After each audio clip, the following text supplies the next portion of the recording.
자, 어제 우리가 임마누엘이라는 징조에 관하여서 제가 얘기를 하다가 멈추었습니다. 자, 특별히 이제 하나님께서 이사야를 통하여서 남유다의 큰 징조를 보여주겠다라고 얘기를 했습니다. 이제 그 징조가 임마누엘인데 그 내용은 하나님이 우리와 함께 하시다 이 말입니다. 자, 이건 우리가 너무 잘 아는 내용이고, 특별히 성탄절 되면은 임마누엘 예수님에 관하여서 우리가 하나님의 말씀을 많이 듣습니다. 자, 이제 이 징조에 관하여서 성경은 보통 믿음이 없는 사람들이 그 믿음의 표시로 하나님께 징조를 달라고 요구합니다. 그래서 어제도 말씀드렸다시피 기드온 2번이나 자기가 콜링 받을 때 그걸 또 의심해서 확실치 못해서 징조를 구하게 되고, 콜링을 받았는데도 전쟁하러 나갈 때, 그러니까 전쟁하기 위해서 콜링을 받았는데도 미디안과 전쟁하러 나갈 때 또 징조를 요구했습니다. 그만큼 믿음이 약한 사람들이. 그래서 성경에서는 사람이 하나님께 징조를 구하는 것은 좋은 현상이 아닙니다. 그런데 유일하게 성경 전체에서 하나님이 사람에게 내가 징조를 주겠다라고 이렇게 말을 합니다. 징조를 갖는 것은 믿음이 약한 경우인데, 하나님께서 오히려 이번에는 아하스에게 징조를 주겠다라고 말을 하는 것입니다. 자, 여기서 하나님께서 징조를 주시겠다는 것은 지금 상황이 어떤 상황입니까? 아하스가 있고 북이스라엘과 아람 왕이 이 동맹에서 남쪽을 지금 쳐들어오려고 하고 있는 중에 있고, 저 북쪽에는 아수르가 있고, 그래서 이 지금 아하스는 아수르에게 의지하고자 어떤 마음은 완전히 굳혔는 건 확실하고요. 어떤 지금 이제 우리말로 하면 절차를 밟고 있습니다. 그런 가운데에서 하나님께서 아하스에게 임마누엘이라는 징조를 주는데, 여기서 말하는 이 징조는 하나님께서 남유다를 확실히 지켜주겠다는 표시고, 그리고 하나님을 의지하도록 만들어 놓은 어떤 장치입니다. 그러니까 이때까지 우리가 생각하는 징조, 믿음이 없을 때 그 믿음을 보강하는 어떤 장치로서 징조를 요구하는 것이 아니고, 이 반대로 하나님께서 내가 너희들을 확실히 지켜주신다는 표시, 그리고 하나님을 의지하도록 만들어 놓은 장치, 이것을 하나님께서 아하스에게 주겠다는 것입니다. 그러면 당연히 아하스가 믿음이 있고 하나님께서 우리를 지켜주신다는 믿음이 있고 우리가 하나님을 의지하고자 하는 믿음이 있었더라면 하나님의 징조를 받아야 되는 겁니다. 그런데 오늘 7장 12절 보면은 징조를 주겠다는 하나님에게 대해서 아하스가 이르되 나는 구하지 아니하겠나이다. 나는 여호와를 시험하지 아니하겠나이다 한지라. 그런데 이 12절만 보면은 아하스의 믿음이 대단한 것처럼 보입니다. 겸손한 것 같이 보입니다. 그런데 이런 고백은 사실은 기드온이 해야 되는 겁니다. 기드온이 해야 되는데, 기드온은 오히려 반대로 징조를 구하고, 이때는 아하스가 기드온처럼 징조를 받아야 되는 겁니다. 그런데 지금 이게 거꾸로 된 거예요. 징조가 필요 없는 기드온은 징조를 요구하고, 하나님께서 특별하게 징조를 주어서 내가 너희들을 확실히 지킨다는 그 확신의 표시를 주고, 이런 것들을 통해서 하나님을 더 의지하도록 만들어 놓은 특별한 하나님의 장치인 징조를 아하스가 거절하는 겁니다. 그러니까 이 아하스가 하나님의 징조를 거절한다는 것은 겸손해서 하나님을 확실히 믿어서가 아닌 그 반대라는 겁니다. 왜 아하스는 하나님이 내가 너희들을 지켜주시겠다는 이 믿음의 표시, 하나님을 의지하도록 만들어놓은 이 장치인 징조를 왜 아하스는 거절했을까요? 왜 그럴까요? 아하스는 지금 아수르를 의지하고 싶은 거예요. 그래, 아수르를 의지하고 싶고, 아수르를 의지하기 위해서 사신을 보냈거나 아니면은 이미 그 조인서에 도장을 찍었을 겁니다. 아수르가 이번에 도와주면은 우리는 또 어떻게 하겠다. 그러면 도장을 찍었거나 사신을 보냈거나, 아니면 아니면 아하스 마음에는 100% 이번에는 우리가 아수르를 이용해서 우리가 이 위기를 모면해야 되겠다는 마음을 굳혔습니다. 어쨌든 아하스의 마음에는 이번 이 난국을 타개할 것으로 아수르를 의지하고 있는 가운데, 이사야가 하나님을 의지하라 그러니까 마음에 안 들어오는 거예요. 하나님이 징조를 보여주겠다니까 그게 싫은 거예요. 사실은 이미 마음은 아수르한테 싹 가버렸습니다. 싫은 거예요. 그러니까 그런 징조 필요 없습니다라고 말을 하는 거예요. 그러니까 이 12절만 보면 굉장히 겸손하고 믿음이 좋은 것 같은데 완전히 반대입니다. 마음에는 앗수르를 의지하고 굳혔기 때문에 하나님이 도와주시겠다는 그 징조를 외면하고 있는 것입니다. 그런데 이 징조가 무엇인가? 성경 전체에서 가장 위대한 징조입니다. 처녀가 잉태하여 아들을 낳을 것이라 그 이름을 임마누엘이라 하리라. 결국 이 징조가 우리가 어디에서 완성됩니까? 동정녀 마리아에게 다 수태고지로 주어져서 예수 그리스도의 탄생을 맞이하게 되는 가장 위대한 징조가 예수님에게서 이루어지는 것입니다. 그 징조를 사실은 처음 받은 게 마리아가 아니고 아하스라는 겁니다. 그러니까 여기에 굉장히 아이러니가 있는 거죠. 이 아하스 왕이 아하스 전까지는 가장 최악으로 나쁜 왕이었죠. 물론 이제 그 다음에는 자기 손자 므낫세는 이보다 더 나쁜 일을 하기는 했지만은 아하스 때까지는 므낫세가 나타나기 아하스 때까지는 아하스가 최악으로 나쁜 왕인데 나쁜 왕에게 가장 위대한 징조가 주어지는 이런 아이러니가 있습니다. 사실은 이게 우리가 보기에는 아이러니지만 성경에서는 항상 이런 식으로 하나님께서 역사하셨어요. 어떤 식으로? 가장 어두울 때 가장 밝은 빛을 주시는 겁니다. 늘 하나님께서 그렇게 하셨습니다. 그래도 아하스가 가장 악할 때 가장 위대한 징조를 주었지만 아하스의 마음은 이미 세상으로 앗수르에게 완전히 기울어졌기 때문에 그 징조를 거절하게 되는 것입니다. 그래서 앗수르에게 공격을 받고 이제 그렇게 되는 거죠. 자, 14절 보겠습니다. 그러므로 주께서 칭히 징조를 너희에게 주실 것이라. 보라, 처녀가 잉태하여 아들을 낳을 것이요 그의 이름을 임마누엘이라 하리라. 자, 그가 악을 버리며 선을 택할 줄 알 때가 되면 엉긴 젖과 꿀을 먹을 것이요. 자, 16절 보시기 바랍니다.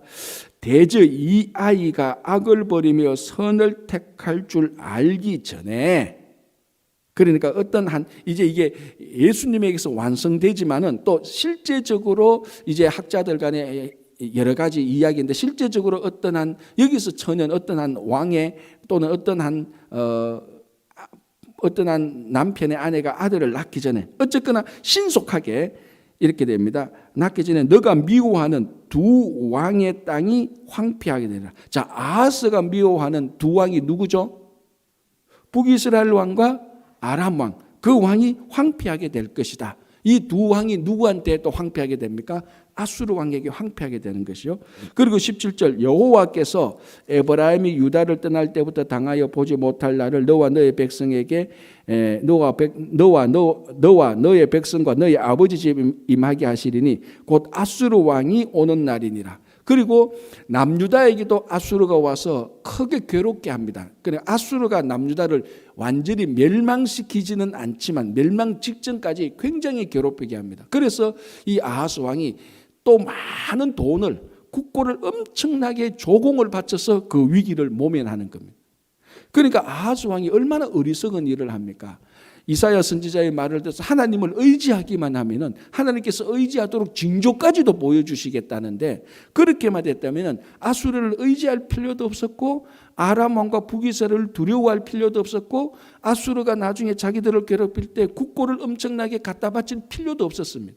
이 모든 것들을 한순간에 하나님만 의지했더라면 해결될 것인데 하나님을 의지 안 해서 이런 일대로 복잡하고 고통은 고통대로 당하고 재산은 재산대로 탕진하고 삼중고 사중고를 겪는 겁니다. 하나님을 의지 안 해서. 그렇죠?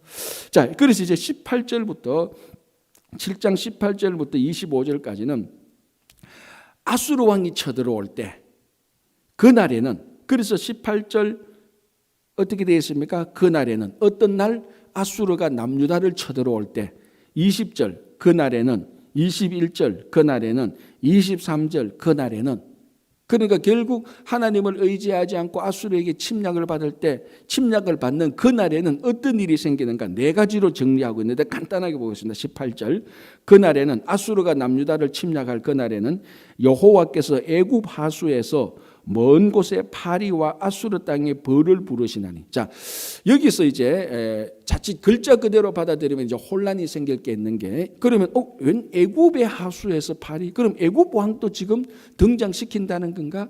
그게 아니고 여기서 나는 애굽의 하수에는 먼 파리, 날아다니는 파리, 그죠? 이 파리와 앗수르 왕의 벌 두 개를 보여주면서 이 파리가 아수르 왕의 벌에 종속되는, 그러니까 아수르 왕이 아수르의 벌을 더 강조하려고 파리도 좀 배경으로 삼는 겁니다. 그러니까 결국은 그날에는 아수르 땅에 벌이 올 것이다 라고 말하는데, 이 당시 아수르에서 양봉이 굉장히 유행했던, 굉장히 많이 있었던 그런 산업이었다고 합니다. 그러니까 이 아수르 땅의 벌 누굽니까? 아수르 왕 사네립이에요.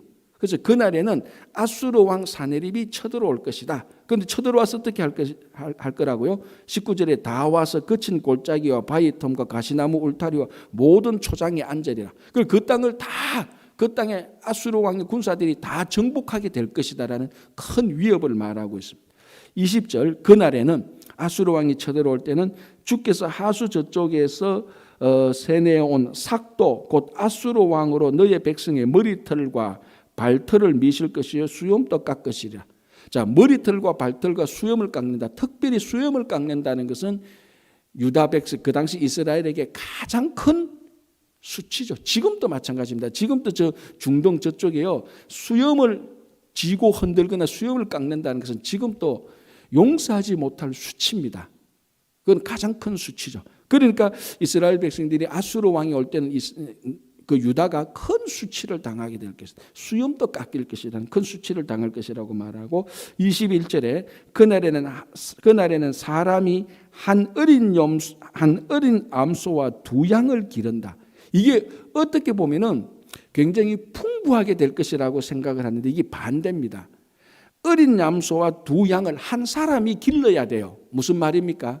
인구수가 줄어든다는 거죠. 원래는 어린 암소와 두 양을 한 두 사람, 세 사람이 길러야 정상인데 사람이 다 죽어버려가지고 아수르 왕이 침략해가 많은 사람을 죽여가지고 한 사람이 어린 암소와 두 양을 길러야 되는 그런 인구 감소를 말하는 겁니다. 많은 사람이 죽겠다는 거죠. 그 23절에 그날에는 천걸 위에 은천개의 가치가 있는 포도나무가 있던 곳마다 찔레와 가시가 날 것이요. 쉽게 말하면은 굉장히 수확이 많은 포도원의 포도나무가 사라지고 대신 찔레와 가시가 될 것이다. 땅이 황폐할 것이다라는 것이. 그러니까 대체로 한 나라가 징계를 받는 것은 사람에게 징계가 주어지고 땅에 징계가 주어집니다. 그죠? 그리고 사람에게 징계가 주을 때는 핍박, 괴로움을 주고 수치를 주는 것입니다. 그냥 육신의 고통뿐만 아니라 심령의 큰 마음의 압박을 줘서 수치를 주는 겁니다. 그게 지금 아수르가 남유다를 쳐들어오는 그날에는 그게 다 이루어지는 것입니다. 아수르의 벌 같은, 아수르의 강한 군사가 와서 이스라엘 백성들을 수치스럽게 하고, 두 번째 20절, 그리고 21절에 뭡니까? 인구수를 확 감소시킬 만큼 사람을 많이 죽이고, 23절에는 그 땅을 황폐하게 할 것이다. 그렇게 잘 되던 포도원의 그 포도농사 대신에 포도가 사라지고, 이상하게 포도가 사라지고 포도나무가 사라지고 찔레와 가시가 될 것이다. 이게 뭡니까? 결국 어떻게 보면은 이중 예언적으로 보면은 종말에 있게 되는, 이제 우리가 요즘 우리가 수요일마다 요한계시록 하는데 나중에 일곱 나팔, 일곱 대접 심판할 때도 이제 이런 모습들이 계속해서 나타나는 거죠.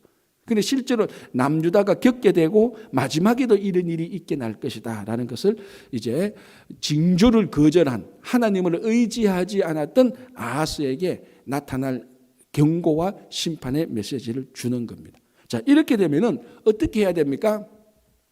아수르를 의지하고자 했던 마음을 꺾고 그 징조를 받아들이고 하나님께로 돌아와야죠. 그게 우리 이사야 1장부터 했던 말 아닙니까? 오라 우리가 서로 변론하자. 너희 죄가 진홍같이 붉을지라도. 왜 이 사람들의 죄가 진홍같이 붉다 그랬죠? 사람을 죽이는 핏빛을 말하는 겁니다. 그죠? 너희들이 사람을 죽여서 큰 죄를 저질렀다 할지라도 너희 죄가 흰 눈과 같이 되고 양털같이 될 것이다. 하나님께로 돌아오라. 그걸 계속해서 메시지를 지금 주는 것이죠. 그런데 남유다 왕 아하스에게도 주는데도 지금 그걸 거절하고 있는 것입니다. 그래서 이제 이번에는 한 번 더 메시지를 줍니다. 그게 8절입니다. 8절 1절에서 4절이죠. 이게 무슨 내용인가 하면은 요까지 7절까지는 이사야에게 아들 한 명이 있었습니다. 그 아들 이름이 뭐였죠? 되게 어려운데 잘 아시네. 스알야숲. 그 뜻이 뭡니까? 남은 자는 돌아오겠다. 우리가 앞에서 얘기했죠. 그래서 하나님께서 이사야에게 말하기를 너 아들을 데리고 가서 너 스알야숲을 데리고 가서 남유다 왕에게 메시지를 전해라. 왜? 아들의 이름이 스알야숲이니까 남은 자가 돌아오겠다는 것은 두 가지 의미가 동시에 담겨져 있다 그랬습니다. 심판과 회복이라 그랬습니다.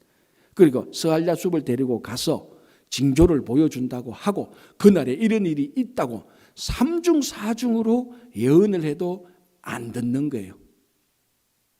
자, 그래서 이번에는 하나님께서 그러면 이번에는 두 번째 아들을 이사야의 두 번째 아들을 주는데 그 두 번째 아들의 이름을 통해서 한 번 더 메시지를 정하고 있습니다. 자, 그 두 번째 아들 이름이 8장 1절 이렇게 되어 있습니다.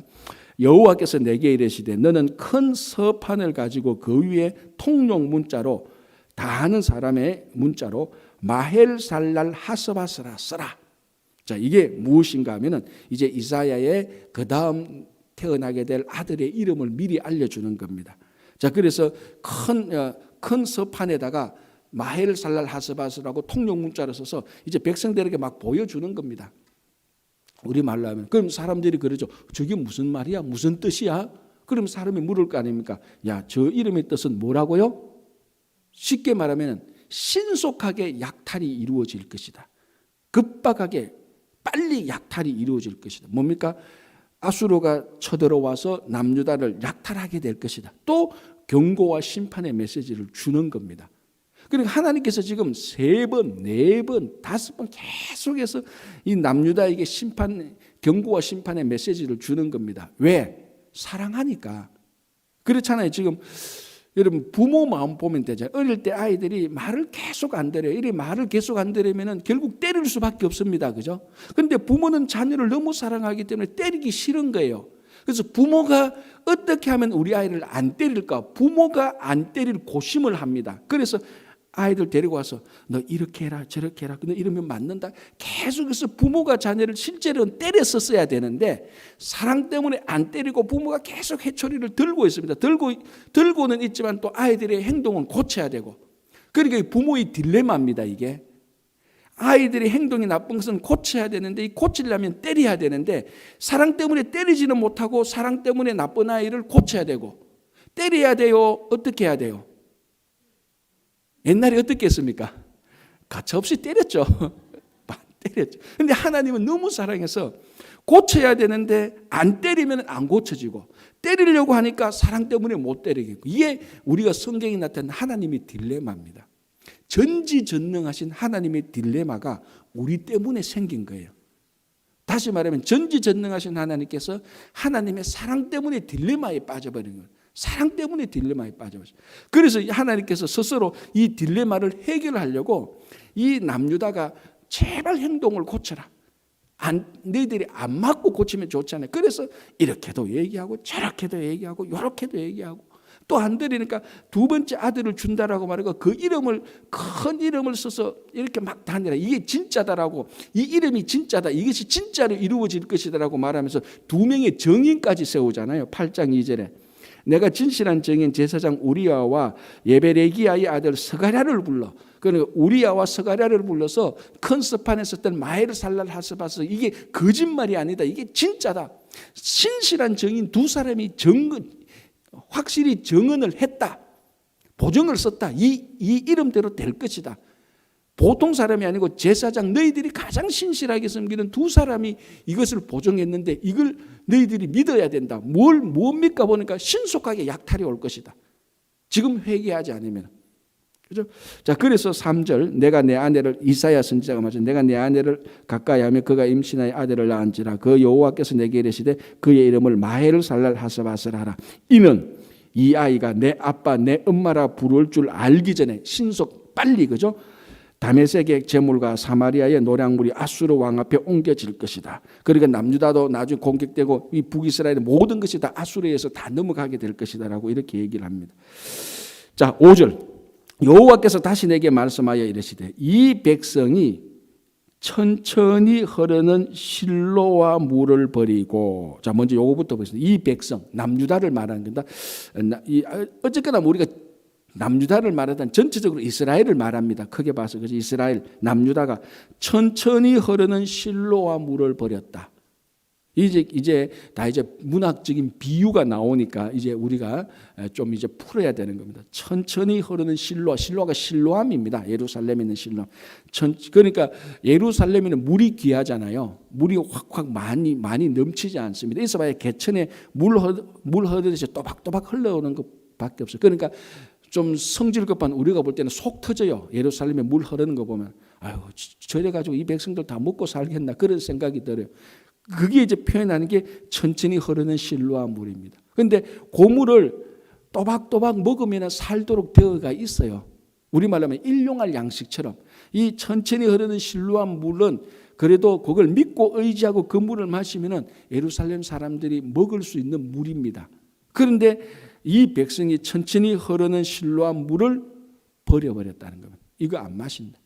자, 이 물은 누가 공급하는 겁니까? 하나님이 공급한 겁니다. 그러니까 이 백성이 실로암 물을 거절했다는 것은 하나님의 도움, 하나님의 공급하심의 도움을 거절한 것입니다.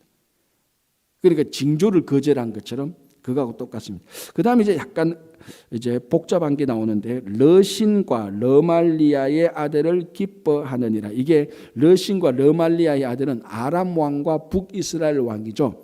그러니까 아람 왕과 북이스라엘을 기뻐한다. 이 말은 좀 감추어진 의미가 있습니다. 그들이 망하는 것을 기뻐한다 이 말입니다. 그러니까 이게 무슨 어떤 의미가 있습니까? 북이스라엘과 아람 왕이 망하는 것을 기뻐하는 것은 또 한 발자국 더 나가면은 아수르가 이들을 침략하는 것을 기뻐한다는 것이죠. 왜? 자기는 아수르를 의지하고 있으니까. 드디어 내가 의지한 아수르 왕의 말대로 북이스라엘과 아람 왕이 멸망했구나. 기쁘다. 아수르 왕 잘한다. 잘하셨습니다. 박수 치는 거예요.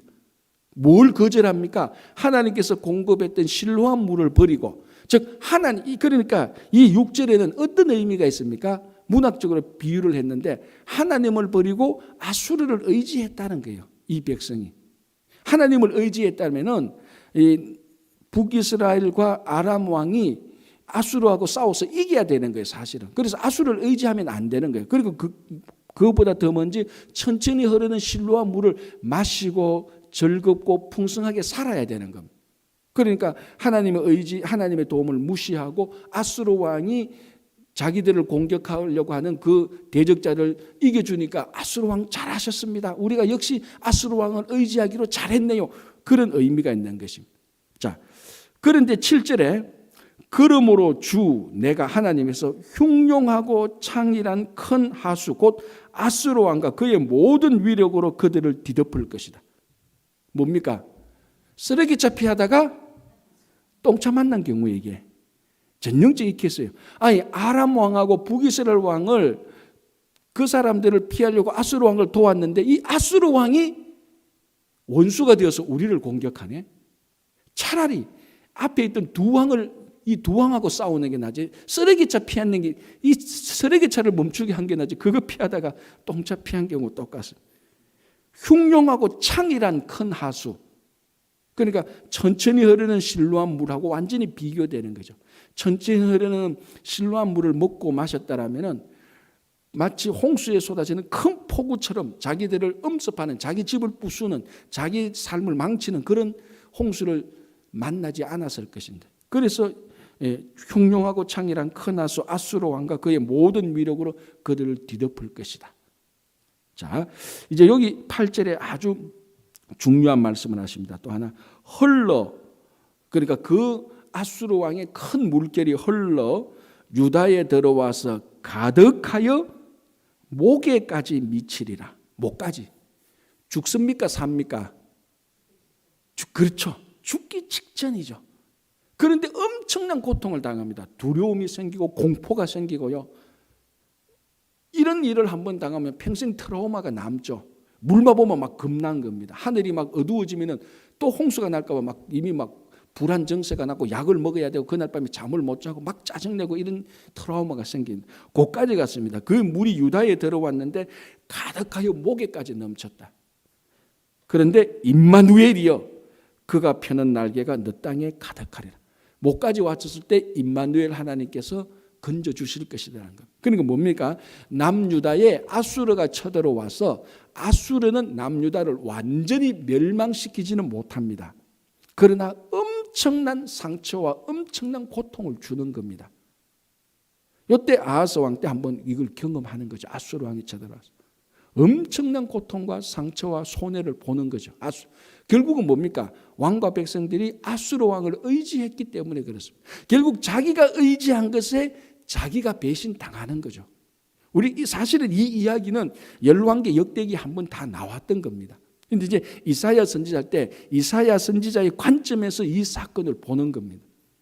오늘날도 똑같지 않습니까? 결국 우리가 신앙생활하고 살아갈 때 결국 하나님 말고 다른 걸 의지했는데 순간적으로 그 의지했던 사람이나 어떤 관계나 어떤 물질이나 어떤 단체가 순간적으로는 도움을 줄 것 같은데 결국 그 사람, 그 단체나 그것들이 우리를 또 공격합니다. 그때는 공격할 때 더 크게 상처를 주는 거죠. 그래서 이 이사야 선지자를 우리가 볼 때 앞으로도 계속해서 이런 메시지가 주어지죠. 결국 우리가 의지할 분은 여호와 하나님 외에는 아무것도 없다. 오직 하나님만 의지하라. 그겁니다. 자, 이제 9절부터 14절까지 하나님의 깨우치심을 주는데요. 9절 10절을 보면요. 이제 너희 민족들아 함성을 질러보아라 막 이렇게 하는 것은 이제 크게 보면은 남유다를 괴롭혔던 다른 민족들, 그건 아람 왕과 북이스라엘의 연합 계획들 또는 아수르 왕의 계획들 이런 것을 말합니다. 자기들이 뭐 계획을 짜고 고함을 지르고 전쟁을 하고 막 설쳐댑니다. 9절에 너희 민족들아 함성을 질러보아라 그러나 끝내 패망 이렇게 막 나고 10절에 너희는 함께 계획하라 그러나 끝내 이루지는 못하라. 세상의 열방들이 자기들이 계획하고 작전하고 무엇을 해도 함성을 지르고 계획하고 뭘 해도 끝내 그네들이 이루는 것은 아무것도 없습니다. 왜? 마지막 승리는 여호와 하나님의 승리이기 때문에. 그게 요한계시록에 나오는 것이고 그 징표로 우리들에게 십자가를 이미 주신 것입니다. 이 십자가는 마지막에 결국 우리가 승리할 것이라는 확신의 표시입니다. 어떻게 보면은 이 십자가가 지금 우리에게 주신 가장 확실한 승리의 징표입니다. 그래서 보십시오. 10절 끝부분에 하나님이 우리와 함께 계심이라. 자, 10절을 다시 읽어볼게요. 너희는 함께 계획하라. 이거 열방들을 말하는 겁니다. 이방 민족들 너희들 함께 계획하고 너희들이 작전을 짜보라. 그러나 끝내 이루지 못하리라는 말을 해보아라. 끝내 시행되지 못하리라. 이런 말도 한번 해보라는 겁니다. 너희들끼리 우리가 하는데 다 온갖 것 다 해보라. 이는 하나님이 우리와 함께 계심이라. 그러나 해본들 끝내 그 이루지 못할 것이다. 왜? 하나님이 우리와 함께 계시기 때문이다. 자, 하나님이 우리와 함께 계시다는 이 단어가 뭐였죠? 앞에 나왔던 징조로 보여주겠다 했던 임마누엘이잖아요. 임마누엘 하나님이 우리와 함께하는 한 열방들이 무슨 일을 하고 어떻게 설치돼도 이룰 것 같지만은 너희들은 이루지 못한다. 승리할 것 같지만은 승리하지 못할 것이다라고 말을 합니다. 자, 이제 12절 13절은 진짜로 무서워하고 두려워해야 될 분이 누군가를 말합니다. 지금 왜 이런 말을 하는가 하면 남유다가 진짜로 북이스라엘과 아람 왕의 동맹을 두려워했고 그리고 아수르를 의지하다가 아수르가 공격하는 걸 또 두려워했습니다. 그러면서 이제 진짜로 이 세상에서 의지할 자가 누군가를 말하는데요. 12절 13절 다시 볼게요. 이 백성이 반역자가 있다고 말하여도 너희는 그 모든 말을 따라 반역자가 있다고 하지 말며 그들이 두려워하는 것을 너희는 두려워하지 말며 놀라지 말라. 세상 사람들이 무섭고 두려워하고 겁내는 것을 너희들이 따라서 그 겁내지 말라. 13절 만군의 여호와 그를 너희가 거룩하다 하고 그를 너희가 두려워하며 무서워할 자로 삼아라. 만군의 여호와를 진심으로 경외하고 그분을 진짜 두려워하라는 것입니다. 자, 여기서 이제 하나님의 호칭이 뭡니까? 만군의 여호와입니다. 여호와 하나님이 아니고 이때는 만군의 여호와. 만군이란 뜻이 뭡니까? 군사, 장군. 그러니까 최고의 그네 용사의 하나님, 전쟁에서 이기는 하나님. 그런 이 만군은 영어로 말하면 올마이티입니다. 전능하신 하나님, 전쟁의 하나님 이런 겁니다. 그러니까 진짜로 우리가 두려워할 것은 전능하고 전쟁에서 이기시는 가장 큰 승리를 주시는 그분을 두려워하면 다른 건 안 두려워하죠. 그래서 이런 말이 있지 않습니까? 하나님 한 분만 두려워하라. 70억 인구는 두려워할 필요가 없다. 그거예요. 그렇지 않습니까? 하나님만 두려워하는데 사람을 두려워할 이유가 없죠. 하나님을 두려워하지 않기 때문에 사람을 두려워하죠. 하나님만 섬기고 의지하면 다른 사람은 하나도 겁내지 않아도 돼요. 요 하나님 한 분만 온전히 섬기지 못하니까 우리들에게 일어나는 일들, 우리들을 위협하는 사람들, 속이는 사람들이 겁나고 두렵고 벌벌 떨게 되는 거죠. 그러니까 하나님만 의지하면, 하나님만 두려워하면 세상을 두려워할 이유가 없습니다. 지금 그걸 말하는 겁니다. 자, 14절 한번 보겠습니다. 아주 재미있는 표현이 있습니다. 그가 성소가 되시리라. 여호와 하나님이 너희들의 성소가 될 것이다. 이거는 뭐 우리가 알죠. 하나님이 그 언약궤와 함께 하겠다는 이제 그런 의미들. 어쨌거나 하나님이 성소가 되리라. 하나님 자체가, 성소 자체가 하나님의 몸이니까, 그죠? 그가 성소가 되시리라. 그러나 이스라엘의 두 집, 북이스라엘과 남유다를 말하겠죠. 이스라엘의 두 집에는 걸림돌과 걸려 넘어지는 반석이 될 것이며 예루살렘 주민에게는 함정과 올무가 되겠다. 이게 얼마나 슬픈 얘기입니까? 여호와 하나님이 이스라엘 백성들에게 올무가 된다는 겁니다. 그네들이, 여호와 하나님이 이스라엘 백성들의 걸림돌이 된다는 것입니다. 하나님이 잘못입니까? 이스라엘 백성들이 잘못입니까? 이스라엘 백성들이 잘못이에요. 자기들이, 그러니까 남유다 예를 들자면 자기들이 하나님을 의지 안 하고 아수르를 의지하는 마음이 있기 때문에 하나님이 걸림돌이 되는 거예요. 그래서 하나님이 주는 징조도 무시해버린 겁니다. 마음속에는 세상과 아수르가 있으니까 남유다와 아수르 사이에 하나님이 끼어드니까 우리말로 하면 뭡니까? 긁어치는 거죠. 이게 표준어의 사투리예요. 그게 헷갈려요. 어쨌거나 방해가 되는 거예요. 나는 아수르하고 나는 함께 하고 싶은데 하나님이 중간에 끼어드니까 방해물이 되는 거예요. 이게 얼마나 우습습니까? 완전히 거꾸로 되잖아요. 하나님과 내 사이에 세상이 들어오는 이런 것들이 다 방해물이 돼야 되는데 완전히 거꾸로 되어버린 겁니다. 그래서 여기서 걸림돌과 걸려 넘어지게 하는 것, 이게 영어로 하면 뭔지 압니까? 이게 스캔들입니다. 스캔들. 스캔들의 뜻이, 원래 스캔들이 뭡니까? 우리는 스캔들 그러면 하나만 딱 생각하죠. 남녀간의 불륜, 그것만 생각합니다. 스캔들은요. 이거는 수없이 많은 스캔들 중에 하나예요. 원 오브 댐이에요. 스캔들의 원래 뜻은 사람을 걸려서 넘어지게 하는 것, 그게 스캔들입니다. 그러니까 물질 문제로 패망하는 것, 인간관계 문제로 모든 것들을 사람을 걸려서 넘어지게 하는 모든 것들은 다 스캔들입니다. 이게 원래 헬라어 스칸달론에서 나온 거죠. 그래서 가장 대표적으로 사람을 걸려서 넘어지게 하는 게 남녀간의 불륜이기 때문에 그걸 스캔들의 상징으로 생각하는데 사실은 스캔들은 걸려서 넘어지게 하는 겁니다. 그런데 지금 이 이스라엘 백성들에게 하나님이 스캔들이 되어버렸어요. 이게 얼마나 우스운 일입니까? 하나님이 어떻게 스캔들이 됩니까? 하나님은 우리의 의지하는 반석이요, 우리의 영원히 우리가 의지하는 여호와 하나님이어야 되는데, 그러니까 이거는 스캔들에 대한 하나님이 문제가 아니고 스캔들로 삼은 이스라엘 백성들이 문제인 거예요. 하나님은 스캔들이 아닙니다. 믿음 없는 자들, 세상 사람들에게는 하나님이 스캔들이지만 믿는 성도들에게는 하나님이 우리들의 의지할 구원의 산성이 되는 겁니다. 지금 또 여러분 삶 속에 하나님이 자꾸 마음에 부담이 되고 내 살아가는데 하나님이 자꾸 내가 예수만 믿었으면 이것도 하고 저것도 하겠는데 내 교회만 안 다니는 사람이면 이렇게 하고 저렇게 하는데 그런 마음이 드는 순간이 뭡니까? 하나님이 스캔들이 되어버린 거예요.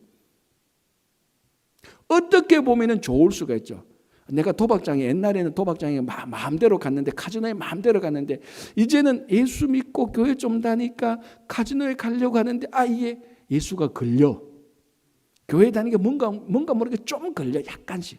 그게 예수가 스캔들이 되고 있는 거예요. 옛날엔 스캔들이 안 됐는데. 이게 처음 예수 믿는 사람들한테는 좋은 일인데 오래 예수 믿고 하나님을 믿는 사람에게는 이런 일이 생기면 안 되죠. 그런데 성경에서 제일 큰 스캔들은 무엇이 제일 큰 스캔들입니까? 그게 십자가예요. 믿지 않는 자들에게는 십자가는 거치는 돌입니다. 거치는 돌, 넘어뜨리게 하는 돌. 그게 스캔들입니다. 사도 바울이 고린도 교인들에게 얘기했죠.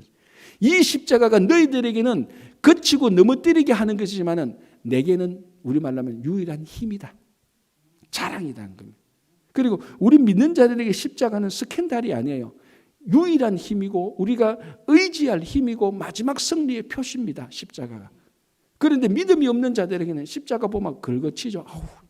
저 십자가 때로 의미는 아니까 의미가 자꾸 부담이 되고 자꾸 우리가 걸려 넘어지게 되면은 그게 오늘 14절에 말했던 하나님이 우리에게 우리를 걸려서 넘어지게 하는 것이라는 이런 나쁜 잘못된 일이 생기는 것입니다. 그래서 십자가는 우리 세상 사람들에게는 걸려 넘어지게 하는 스캔들이지만 우리들에게는 힘과 승리와 확신과 희망과 모든 삶의 중심이 되는 것입니다.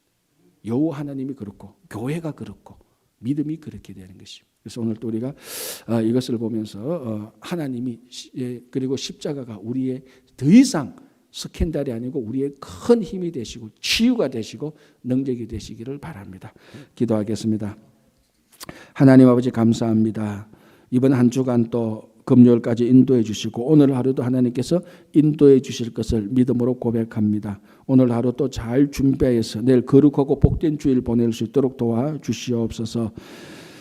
늘 십자가의 능력과 십자가의 힘으로 살아가는 우리가 될 수 있도록 도와주시고 우리의 삶의 모든 구석구석마다 십자가의 승리가 함께하기를 간절히 바라옵고 원합니다. 특별히 우리 가운데 김영만 장로님 주님께서 끝까지 십자가의 능력으로 치유해 주시고 우리 모든 성도님들 가정과 일터에서 또 아버지 하나님 건강으로 재정이나 이 모든 일에 하나님께서 함께해 주셔서 늘 승리하는 삶을 살 수 있도록 도와주시옵소서. 감사하고 믿으며 예수님 이름으로 기도합니다. 아멘. 자, 이렇게 기도하시고 돌아가시기 바랍니다.